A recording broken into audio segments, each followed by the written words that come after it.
Social media influencer. आज के ज़माने में ज़्यादातर लोग सोशल मीडिया इन्फ्लुएंसर हैं। जिस भी इंसान के पास एक अच्छा स्मार्टफोन है या यूं कहें सिर्फ एक स्मार्टफोन है, वो आज की डेट में इन्फ्लुएंसर है। पहले के ज़माने में कंटेंट कम था और ऑडियंस ज़्यादा, लेकिन आज के ज़माने में कंटेंट बेहद ज़्यादा है और ऑडियंस कम हो गई है। आजकल हर कोई एक हाथ से अपने डेली रूटीन का काम कर रहा है और दूसरे हाथ से उसी डेली रूटीन को सोशल मीडिया पर दिखा रहा है। और मजे की बात तो ये है कि लोग देख भी रहे हैं।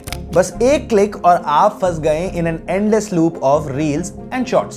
फनी बात यह है कि आपने कोई रेसिपी देखने के लिए YouTube ओपन किया, लेकिन एक घंटे बाद आप किसी डेली व्लॉगर के पेट का डेली रूटीन देख रहे होते हैं एंड धीरे धीरे this becomes your guilty pleasure. तो ये दुनिया है the so called social media influencers की। लेकिन ये सब इन्फ्लुएंस कैसे कर रहे हैं? क्या ये सब पैसे का खेल है? आखिर खुद को कंटेंट क्रिएटर के बजाय सोशल मीडिया इन्फ्लुएंसर क्यों कहते हैं? क्या होती है सोशल मीडिया इन्फ्लुएंस मार्केटिंग? और आखिरी और बेहद इंपॉर्टेंट सवाल, क्या ये इन्फ्लुएंसर मार्केटिंग का बिजनेस 3000 करोड़ रुपए का है? मेरा नाम है सुधांशु और आप देख रहे हैं क्लैरिटी कास्ट। इन सब सवालों के जवाब जानते हैं आज के इस वीडियो में। दोस्तों, सोशल मीडिया इन्फ्लुएंसर मार्केटिंग को समझने से पहले सोशल मीडिया इन्फ्लुएंसर की डेफिनेशन को समझना पड़ेगा। सोशल मीडिया इन्फ्लुएंसर वो होता है जिसके पास यूट्यूब, फेसबुक, इंस्टाग्राम, स्नैपचैट जैसे सोशल मीडिया प्लेटफॉर्म्स पर बहुत सारे फॉलोअर्स होते हैं और जिसके पास लार्ज नंबर ऑफ ऑडियंस का एक्सेस होता है एंड मोस्ट इंपॉर्टेंटली जिसके पास एबिलिटी होती है कि वो अपने व्यूअर्स से अपनी एडवाइस मनवा सके और उन्हें इन्फ्लुएंस कर सके। और फिर जब यही इन्फ्लुएंसर्स किसी भी प्रोडक्ट और सर्विसेज को बेचने के लिए अपने व्यूअर्स को इन्फ्लुएंस करते हैं, इसे ही कहते हैं सोशल मीडिया इन्फ्लुएंसर मार्केटिंग। अब सवाल आता है कि क्या सोशल मीडिया इन्फ्लुएंसर मार्केटिंग इतनी बड़ी चीज है? क्या इसके जरिए ये इन्फ्लुएंसर्स पैसा कमा पा रहे हैं और क्या वाकई में ये बिजनेस 3000 करोड़ का है? और अगर हाँ, तो इन इन्फ्लुएंसर्स का इंडियन यूथ पर क्या असर पड़ रहा है? आइए जानते हैं। टीवी आने के बाद कंपनीज बड़े बड़े सेलिब्रिटीज को हायर करने लगी, लेकिन पैसा उतना नहीं दिया जाता था। For example, the first time India won the world cup in 1983, Kapil Dev was the poster boy of the Indian cricket team. India में कपिल देव के करोड़ों फॉलोअर्स और फैंस थे, बट 80s में उनके लिए अर्निंग सोर्स या तो मैगजीन्स या न्यूज़पेपर एड्स या टीवी एड्स थे। लेकिन उस टाइम टीवीज भी कम हुआ करते थे। बट आज सिर्फ 10,000 से 50,000 फॉलोअर्स वाले इन्फ्लुएंसर्स के पास भी अर्निंग के ज्यादा सोर्सेस है। टीवी के बाद जैसे जैसे लोगों के पास स्मार्टफोन आए, वैसे वैसे सोशल मीडिया भी आया। सोशल मीडिया के साथ कंटेंट क्रिएटर आए और पूरा इंडिया फोन में ही कंटेंट देखने लगा। सोशल मीडिया के थ्रू एक्सेसिबिलिटी बढ़ने लगी और ऐसे क्रिएट हुई कंपनीज के लिए अपने प्रोडक्ट और सर्विस मार्केट करने के लिए नई opportunity. For example, famous personalities जैसे Virat Kohli, Shubman Gill, Hardik Pandya etcetera social media पर आए। उनकी सोशल मीडिया पर फॉलोइंग बढ़ने लगी और अगर आप आज देखेंगे तो उनके इंस्टाग्राम अकाउंट पर आपको न्यूमरस एड्स देखने को मिलेगी। सोशल मीडिया का कमाल ये है कि भले ही आप डोमेस्टिक स्पोर्ट्स पर्सन जैसे रणजी ट्रॉफी प्लेयर हो, लेकिन अगर आपके अकाउंट पर खूब सारे फॉलोअर्स हैं तो आप अच्छे पैसे कमा सकते हैं। बस यहीं से स्टार्ट हुआ ये लाइक्स, कमेंट और शेयर का सिलसिला। कंपनीज अब लाइक्स और शेयर्स को काउंट करती थी। जितना ज्यादा सोशल मीडिया पर रीच मिलेगी, उतना ज्यादा कंपनीज को फायदा होगा। फिर इसके बाद हुआ यूं कि धीरे धीरे मार्केटिंग के स्टैंडर्ड्स और स्ट्रैटेजीज चेंज हुई। कंपनीज ने सोशल मीडिया कंटेंट क्रिएटर्स को पैसे देना शुरू कर दिया और कंटेंट क्रिएटर्स ने अपने व्यूअर्स को इन्फ्लुएंस करना शुरू किया और ऐसे शुरुआत हुई सोशल मीडिया इन्फ्लुएंसर मार्केटिंग की। दोस्तों, आपको जानकर हैरानी होगी कि according to influencer marketing hub report 2024, जो इन्फ्लुएंसर मार्केटिंग साल 2021 में 900 करोड़ की थी, वो by the end of 2024 2400 crore की हो जाएगी। और हो भी क्यों ना, because India is all set to have the largest base of social media content creators globally. और ऐसा मैं नहीं कह रहा, कलारी कैपिटल के मुताबिक साल 2022 में इंडिया में करीब 80 मिलियन इन्फ्लुएंसर्स थे, जो साल 2024 के अंत तक 100 मिलियन का फिगर क्रॉस कर जाएंगे। और यही वजह है कि ज़ेफमो के according influencer marketing sector 3000 crore रुपए तक जा सकता है। वैसे देखा जाए तो इस इन्फ्लुएंसर मार्केटिंग सेक्टर का 38% शेयर यूट्यूब का, 11% इंस्टाग्राम का और 9% फेसबुक और 6% एक्स यानी ट्विटर का है। अब सोचिए कि इस कॉम्प्लेक्स एंड कॉम्पिटिटिव मार्केट में इन्फ्लुएंसर्स कैसे अर्न करते होंगे।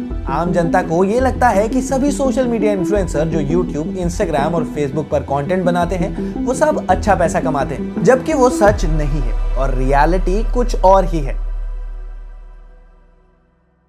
According to CNBC world wide, influencer marketing agencies ने सोशल मीडिया इन्फ्लुएंसर्स को 4 कैटेगरीज में डिवाइड किया है: नैनो, माइक्रो, मैक्रो और मेगा।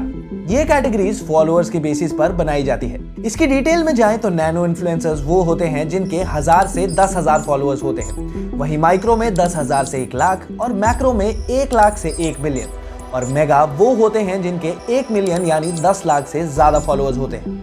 तो ये तो हुई फॉलोअर्स के अकॉर्डिंग कैटेगरीज। अब बात करते हैं कि category wise companies brand endorsements या एडवर्टाइजिंग के लिए कितने पैसे दे सकती है। CNBC के मुताबिक नैनो इन्फ्लुएंसर्स को पर पोस्ट 3,000 से 4,000 रुपए मिल सकते हैं, वहीं माइक्रो कैटेगरी में पर पोस्ट 40,000 से 60,000 तक मिल सकते हैं, और बढ़ते लेवल के साथ मैक्रो इन्फ्लुएंसर्स की बात करें तो अराउंड 1.5 लाख से 3.5 लाख तक जा सकता है, और मेगा में तो ये अमाउंट 4 लाख से भी ज्यादा है। और अगर कोई इन्फ्लुएंसर है जिसकी नीश फाइनेंस है तो सभी कैटेगरीज में ये अमाउंट ज्यादा भी हो सकता है, क्योंकि दूसरी कम्युनिटीज के मुकाबले फाइनेंस कम्युनिटी क्रिएटर्स कंपैरेटिवली कम है।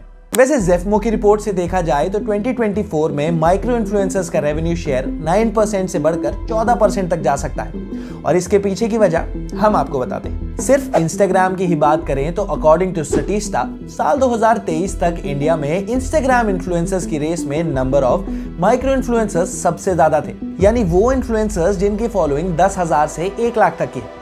तो इट मींस कि यही वजह है कि कंपनीज माइक्रो इन्फ्लुएंसर्स पर ज्यादा पैसा लगा रही है, क्योंकि उनका काउंट ज्यादा है। लेकिन कभी कभी जो दिखता है वो सच नहीं होता।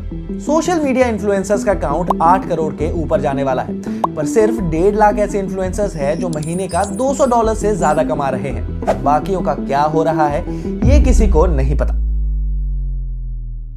यूट्यूब की बात करें तो ध्रुव राठी, एल्विश यादव, तन्मय भट्ट, यशराज मुखाती, कैरी मिनाटी, फुकरा इंसान, टेक बर्नर, देशभक्त, श्याम शर्मा शो, ये कुछ ऐसे क्रिएटर्स हैं जिनके जॉनर अलग अलग हैं। लेकिन अगर कैटेगरी वाइज फॉलोअर्स के हिसाब से देखें तो आज ये सभी क्रिएटर्स एक ब्रांड प्रमोशन के लिए लाखों रुपए ले लेते होंगे।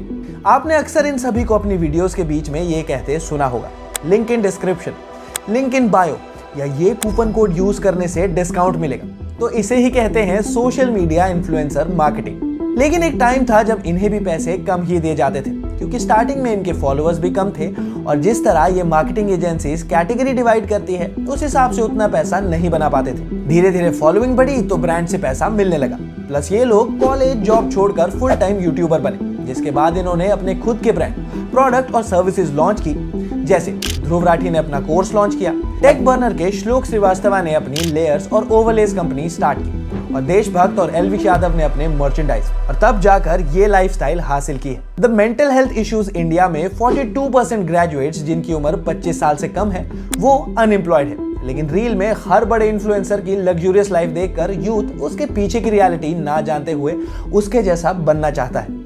बस उनके जैसे ही लाइफ जीने के लिए जॉब और पढ़ाई छोड़कर फुल टाइम कंटेंट क्रिएटर बनना चाहते हैं। लेकिन क्या आप जानते हैं कि इससे आपकी मेंटल हेल्थ पर कितना असर पड़ रहा है? फॉर मेनी यंग पीपल, कई सोशल मीडिया इन्फ्लुएंसर्स अपनी परफेक्ट बॉडीज, लैविश लाइफस्टाइल्स और ग्लैमरस वेकेशंस की हेल्प से एक अनरियलिस्टिक बॉडी इमेज बना देते हैं। और ये देखकर होता ये है कि यंग लोगों को बॉडी इमेज इश्यूज होने लगते हैं, क्योंकि उन्हें भी ऐसी ही परफेक्ट बॉडी चाहिए होती है। इसके अलावा इन्फ्लुएंसर्स का कंटेंट कंटिन्यूअसली देखने से यूथ के मन में फोमो यानी फियर ऑफ मिसिंग आउट की सिचुएशन पैदा हो जाती है। फॉर एग्जाम्पल, इंस्टाग्राम पर कोई ट्रेंड चल रहा है और आपके सभी दोस्त उसी ट्रेंड के बारे में बात कर रहे हैं, तो आपको भी यही लगेगा कि कहीं ना कहीं मैं उस ट्रेंड को मिस आउट ना कर दूं, और इसे ही कहते हैं फोमो। कई इन्फ्लुएंसर्स हैं जो अपनी एक परफेक्ट और अनरियलिस्टिक लाइफस्टाइल प्रमोट करते हैं, जिससे यूथ में एक अनरियलिस्टिक एक्सपेक्टेशन बन जाती है और उनका सेल्फ एस्टीम लो हो जाता है। फॉर एग्जाम्पल, जैसे ही हम किसी छोटी उम्र के इन्फ्लुएंसर्स की शानदार लाइफस्टाइल देखते हैं तो हमें लगता है कि हमने जीवन में किया ही क्या है, हम तो जॉब कर रहे हैं और वो इतनी छोटी उम्र में लाइफ के मजे ले रहा है। इसे ही कहते हैं लो सेल्फ एस्टीम। इन्फ्लुएंसर्स कभी कभी ऐसे प्रोडक्ट्स और सर्विसेज को प्रमोट करते हैं जो शायद यूथ की हेल्थ और वेलबींग के लिए अच्छा ना हो।